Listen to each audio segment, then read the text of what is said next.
Assalamualaikum warahmatullahi wabarakatuh. Sobat fisika, kita hari ini kembali lagi untuk melakukan pembelajaran yang mana tentunya bersama saya Mr. Kenzu.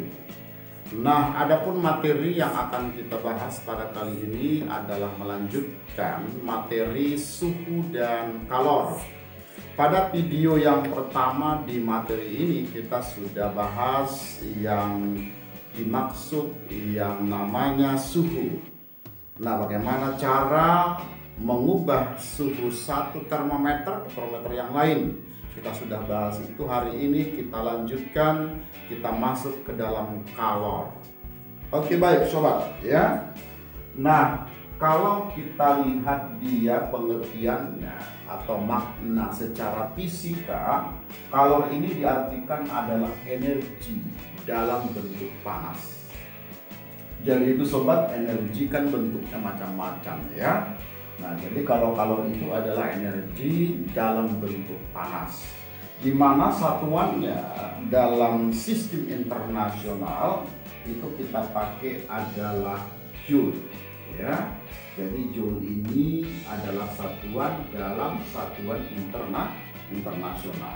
Tetapi dalam keseharian kalor itu ya kebiasaannya menggunakan satuan kalori bukan joule. Jadi kebiasaan umumnya di dalam bicara tentang kalor itu dia satuannya kita pakai adalah kalori. Nah, kemudian tentunya kita harus tahu nanti bagaimana cara mengkonversi satuan dari kalori ke joule atau sebaliknya. Kadang-kadang di soal ini ya itu nantinya bisa jadi ditanya satuannya dalam joule atau kalori. Nah, adapun konversinya 1 joule ya saya singkat saja dengan J, maka itu sama dengan 0,24 kalori. Oke sobat. Nah, kemudian atau dibalik, berarti 1 kalori berarti kalau dari yang di atas ini tinggal kita bagi saja. Berarti 1 kalori sama dengan 1 dibagi 0,24, berarti itu setara dengan 4,2 joule. Nah, begitu untuk mengubah atau mengkonversinya. Baik, kemudian kalau misalnya sebuah benda kita panaskan atau kita berikan kalor, apa yang terjadi pada benda tersebut? Maka yang pertama, pengaruhnya akan terjadi perubahan suhunya naik. Nah, kemudian kita ingin mengetahui berapakah kalor yang diperlukan untuk menaikkan suhu benda tersebut. Maka nanti ini dapat kita cari dengan formula Q, berarti kalor sama dengan massa daripada benda tersebut, kemudian dikali dengan kalor jenis J, kemudian dikali dengan kenaikan suhunya, di sini kita simbolkan dengan delta T. Nah, ini menentukan besarnya kalor yang dibutuhkan agar suhu dari suatu zat atau benda dapat naik. Nah, kemudian coba dulu kita lihat di sini keterangan dari simbol-simbolnya. Ini ada kita di sobat. Berarti kalau Q ini menunjukkan tadi tentang kalornya berapa ya yang dibutuhkan, dimana tadi dalam satuan internasional kita gunakan satuannya adalah joule. Nah, kemudian ada M berarti menyatakan massa daripada zatnya, satuannya tentunya dalam satuan internasional adalah kilogram. Nah, kemudian C itu dikatakan adalah kalor jenis. Apa itu kalor jenis?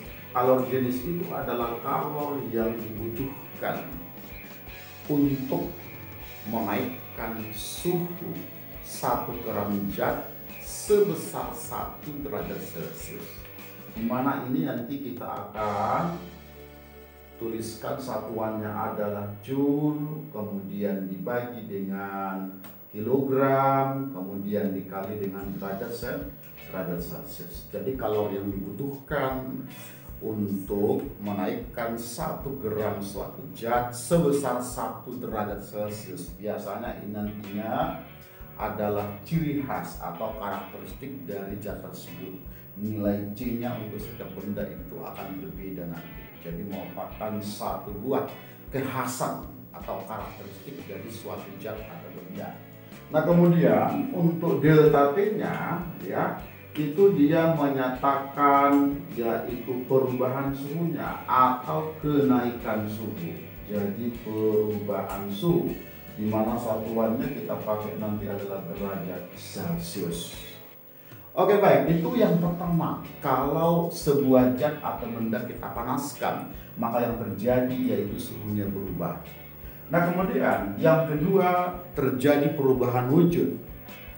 Nah kemudian kalau kita ingin mengetahui berapa kalori yang dibutuhkan agar wujud benda dapat berubah, maka nantinya ini dapat kita cari dengan formula massa benda itu kita kalikan dengan L. L itu adalah kalor laten, kalor yang dibutuhkan suatu zat untuk mengubah wujudnya dari satu ke bentuk yang lainnya. Nah jadi nilai kalornya dapat kita tentukan dengan formula M dikalikan dengan L, di mana M tadi sudah jelas itu menunjukkan masanya. Saya hanya tuliskan L-nya, berarti L tadi namanya adalah kalor laten. Jadi kalor yang dibutuhkan setiap benda untuk dapat mengubah wujudnya dari satu bentuk ke bentuk yang lain. Nah di mana ini satuannya nanti adalah Joule, kemudian dibagi dengan kilogram. Oke, itu dua perubahan yang terjadi kalau yaitu sebuah benda kita panaskan. Yang ketiga akan terjadi yang namanya pemuaian. Jadi pemuaian ada 3 yang terjadi nantinya kalau sebuah benda itu kita panaskan. Pemuaian, apa itu pemuaian? Pemuaian itu artinya adalah bertambahnya. Jadi pemuaian adalah bertambahnya ukuran, ya, bertambahnya ukuran suatu benda. Jadi bisa jadi nanti yang bertambah itu adalah panjangnya.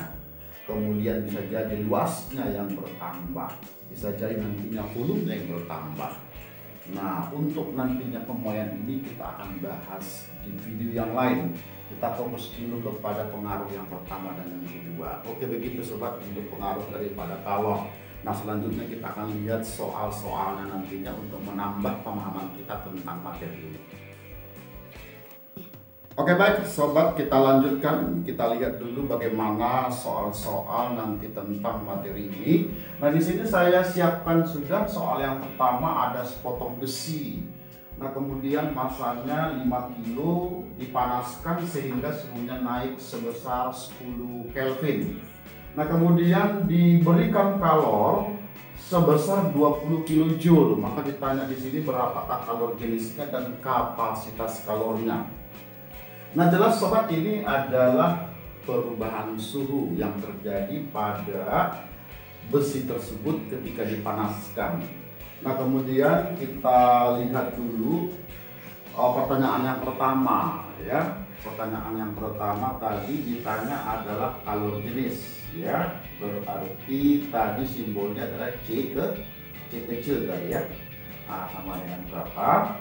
Nah kita lihat kembali formulanya tadi. Kalau ingin mengubah suhu suatu benda, maka formulanya tadi Q sama dengan M dikali dengan kalor jenis dikali dengan kenaikan suhunya. Itu tadi ya sobat. Nah kemudian dari sini maka bisa kita tentukan ini formula untuk menentukan kalor jenisnya. Berarti tinggal kita pindahkan saja M sama delta T-nya ke sebelah kiri. Maka untuk menentukan kalor jenis ini sama dengan kalor yang diberikan dibagi dengan massanya dikali dengan perubahan suhunya atau kenaikan suhunya. Nah kita masukin saja, ini datanya semuanya sudah ada. Berarti di sini nilai C-nya berarti sama dengan kalornya adalah 20 kilojoule. Sobat, kalau kilo maka itu bisa kita gantikan dengan 1000, berarti 20.000, kemudian dibagi dengan masanya adalah 5, kemudian delta T nya adalah 10. Berarti atas bawah boleh kita coret dulu, yaitu maunya 1 ya. Oke, kemudian 20 dibagi dengan 5 berarti 4. Nah, berarti di sini kita dapatkan nilai daripada kalori jenisnya sama dengan 400 ya. Kemudian satuannya adalah joule per kilogram, kemudian Kelvin. Itu nilai C-nya. Nah, kemudian untuk pertanyaan yang kedua tadi, dia tanya adalah kapasitas kalor. Kapasitas kalor ini satu simbolnya itu sama C besar. Kalau tadi kalor jenis itu adalah C kecil, maka kapasitas kalor itu kita simbolkan dengan C besar, di mana kapasitas kalor ini maksudnya adalah massa dikali dengan kalor jenisnya. Nah, berarti kalau kita lihat dari formula, yaitu Q sama dengan mc dikali dengan delta T, maka bisa juga kita katakan kalau kapasitas kalor ini adalah kalor yang diperlukan, kemudian kita bagi dengan kenaikan suhunya. Oke sobat, berarti kalau gitu terserah kita mau pakai yang mana, maka nantinya hasilnya sama. Coba kita gunakan yang ini ya, yang depan ini. Berarti kapasitas kalor itu adalah masanya tadi berapa? Adalah 5. Kemudian kalor jenisnya tadi ketemunya 400. Berarti kita kalikan dengan 400 berarti sama dengan 2000. Satuannya berarti adalah joule, kemudian dibagi dengan Kelvin. Oke, itu dia untuk yang pertama ya. Nah, kemudian nanti sebagai latihan kalian boleh coba ini, yaitu di rumah dengan tipe soal yang sama. Ini ada sepotong tembaga, masanya adalah 2 kilo. Kemudian nanti tembaga ini dipanaskan sehingga suhunya naik dari 20 ke 60 Celcius. Nah, kemudian kalori yang diberikan ini 80 kilojoule. Nah, kemudian ditanya seperti yang nomor pertama tadi, berapa kalori jenisnya dan berapa kapasitas kalorinya. Oke, baik. Kemudian soal yang kedua. Soal yang kedua ini ada es ya, bersuhu minus 5. Nah, kemudian dipanaskan, diberikan kalor, maka nanti akan berubah menjadi air bersuhu 10. Nah, pertanyaannya tentukan kalor total yang dibutuhkan agar nanti dia bisa berubah menjadi air bersuhu 10 derajat Celcius. Nah, ini kita buat informasinya dalam bentuk grafik, di mana suhu yang vertikal itu menyatakan suhu, kemudian yang horizontalnya menyatakan perubahan wujudnya. Nah, di sini diketahui juga massa esnya 200 gram, kemudian kalor jenis esnya 2100, kalor jenis air itu 4200, sedangkan kalor level es itu 336.000. Nah, berarti kalau kita perhatikan sobat, ketika nanti es bersuhu minus 5 kita panaskan, maka ada tahapan-tahapan yang terjadi secara berurutan. Yang pertama itu tentunya yang terjadi adalah suhunya berubah dulu dari minus 5 ke 0. Berarti dari sini ke sini kita sebut kalornya itu adalah Q1. Berarti Q1 ini merupakan perubahan suhu berarti suhunya berubah dari minus 5 ke 0. Sedangkan ketika nanti esnya sudah pada suhu 0, barulah selanjutnya dia akan mengalami perubahan wujud.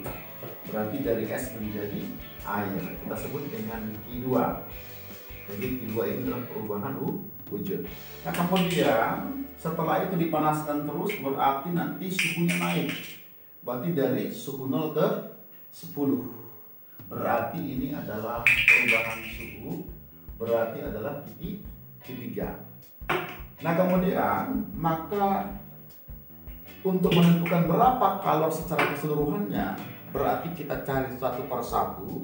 Berarti untuk mencari yang namanya Q1, karena itu adalah perubahan suhu, berarti rumusnya tadi adalah M kemudian dikali kalor jenis S, karena saat itu wujudnya masih S. Nah kemudian dikali dengan kenaikan suhu yang terjadi. Nah kemudian tentunya ini kita tinggal masukin saja nilai-nilainya. Berarti M-nya tadi masih bersatuan yaitu gram. Kita ubah ke kilogram. Berarti Q1 sama dengan berarti 200 bagi 1000 berarti 0,2. Kalor jenis S-nya tadi sama dengan 2100. Kemudian delta T-nya berarti 0 dikurang dengan 5 berarti 5. Nah berarti kalau kita kalikan ini ke sini berarti sama dengan 1, sehingga nanti Q1 ini nilainya adalah 2100. Untuk mengubah yaitu suhunya dari minus 5 menjadi 0. Nah kemudian seterusnya kita cari Q2. Q2 tadi adalah perubahan wujud. Berarti rumusnya adalah M kali kalor lebur S. Nah kemudian kita masukkan nilainya. Ini adalah perubahan wujud ya sobat ya. Berarti Q2 sama dengan M-nya tadi adalah 0,2. Kemudian kalor lebur S-nya tadi adalah 336.000. Nah kemudian selanjutnya ini kita tinggal coret dulu nolnya, kemudian 1, kemudian kita kalikan dengan 2, berarti 336 dikali dengan 2 berarti sama dengan berapa sobat? Berarti 67.200 joule. Nah kemudian itu yang kedua. Yang ketiga sekarang berarti kembali perubahan suhu lagi. Berarti Q3 nya rumusnya kalau perubahan suhu M kali CA, karena wujudnya sudah berubah menjadi air. Jadi C yang kita gunakan adalah C air sesuai dengan wujudnya, kemudian dikali dengan T. Nah kemudian selanjutnya sobat, berarti kita tinggal masukin saja nilainya ini. Berarti dia Q3 berarti sama dengan M yang tadi 0,2. Kalau jenis air itu 4200. Kemudian kenaikan suhunya dari 0 sampai 10 berarti sama dengan 10. Iya 10. Berarti ini bisa kita coret sobat di kemari. Berarti kalikan 2, maka ini sama dengan 8400 iya joule. Nah itu dia masing-masing sudah kita temukan. Nah berarti tinggal kita jumlahin saja. Berarti Q totalnya ini berarti saya buat di sini sobat. Berarti Q totalnya berarti kita tinggal jumlahin 2100 ditambah dengan 7200 ditambah dengan 8400 berarti sama dengan 77 ya, 700 ya. Nah oke, begitu untuk nomor yang 3 sobat ya. Jadi pada nomor 3 ini ada dua perubahan yang terjadi di situ, ada perubahan suhunya, ada juga perubahan wujudnya. Nah ingat sobat, nantinya kalau dia grafiknya itu kita gambarkan naik atau turun, berarti itu menyatakan perubahan suhu, sedangkan yang mendatar itu adalah perubahan wujud. Nah kemudian nanti sebagai latihan di rumah boleh nanti kalian coba soal yang nomor 4 ini, IP-nya sama dengan nomor 3. Nah ini ada sebuah sepotong es ya, sepotong es bersuhu minus 10, kemudian kita panaskan, kita berikan kalor, nanti berubah menjadi air bersuhu 5. Nah kemudian ditanya tentukan kalor total yang dibutuhkan nanti agar dia menjadi air bersuhu 5 derajat Celcius, di mana masanya di sini ada 500 gram. Nah kemudian kalor jenis S-nya 2100, Cair 4.200, kalau jenis esnya 336.000. Oke, baik sobat, begitu ya pembelajaran kita pada hari ini, mudah-mudahan bermanfaat. Saya ucapkan terima kasih. Saya dengan Mr. Kenju. Nah, jangan lupa tentunya untuk selalu subscribe, like, share, dan komen. Wassalamualaikum warahmatullahi wabarakatuh.